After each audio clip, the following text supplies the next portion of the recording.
So, without further ado, I'm going to pass you on to Nova Ahmed from Bangladesh.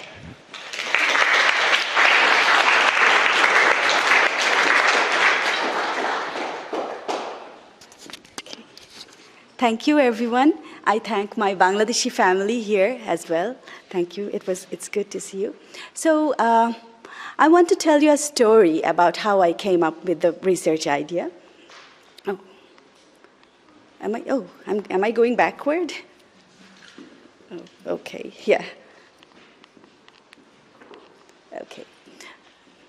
So my story is about family stories. When I was small, I used to listen to my grandma's story, and I enjoyed them because she was a fabulous storyteller. And when I grew up, I was sitting with my colleagues, and we were thinking, what if we could save those stories? Because we have family albums, and we can look at the old pictures. But what if I could save the stories the way? I could have the story just the way my grandma was telling me, and I can have it and get it to my daughter to listen to it the same way, the same emotion in it. And then we were thinking of, because I'm a computer scientist, we thought about making an application, an app, where we could have the stories, pictures, and it looked like something like this. As you can see, when we were playing around with that app, we saved lots of family stories, and you will see all the celebrations, fun, and old day photos saved in that storybook. Oh, can you hear now? Okay. Okay. So we call it Golpokatha. It's like a treasure box where in a application we have stories, we can have videos, voices, everything is there. And when we were playing around with it, something happened. Actually, during that time, last year in Bangladesh, 29th July, 2 school children were waiting for their school bus. While they were waiting in a bus stand, a reckless bus ran over them, and the school children were immediately dead on the spot.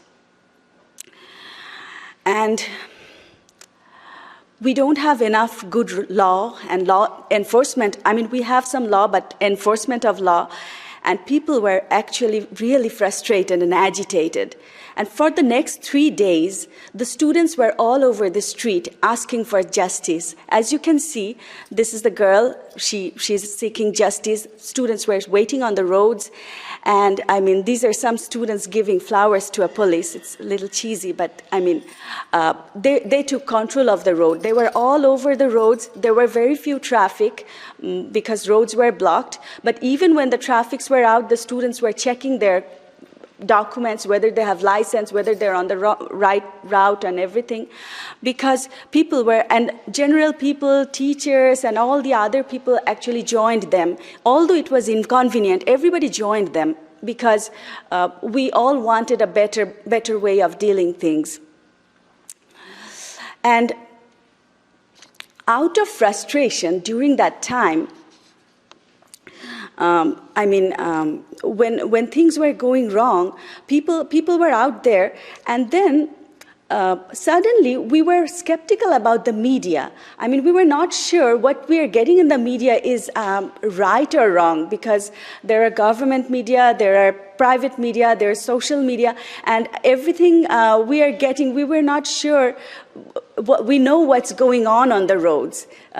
Things were out of our hand.